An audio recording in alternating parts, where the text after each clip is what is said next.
ఇవన్నీ అమాసగా శుభ్రం చేస్తానన్నమాట. ఇంకా పైన శుభ్రం అయిపోయింది, కింద శుభ్రం చేయాలి. ఇంకా ఇవన్నీ శుభ్రం చేసుకుని బొట్లు పెట్టుకొని ఇవన్నీ చేతిలో టైం పడుతుంది.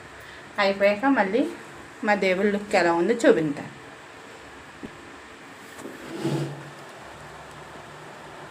సామాన్లన్నీ తోమేసి పక్కన పెట్టేసుకున్నాను అనమాట. అన్నీ తోమేస్తాను, ఇంకొకటి కూడా ఉంచాను అనమాట. అన్నీ తోమేసి పేపర్లు వేసేసుకుని చక్క పెడతాను. ఇంకా ఇది కూడా పేపర్ మార్చేస్తాను, నెలకోసారి మార్చేస్తాను. ఇలా ఇదంతా మార్చేస్తాను అనమాట. ఫైనల్ లుక్ ఎలా ఉందో చూపిస్తాను మళ్ళీ తర్వాత. ఇది ఫైనల్ లుక్ చూసారా.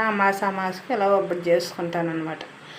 ఇలా శుభ్రం చేసుకుని ఇప్పుడు దీపారాన్ని చేసుకున్నాను. ఇలా ఇదే ఫైనల్. ఒకసారి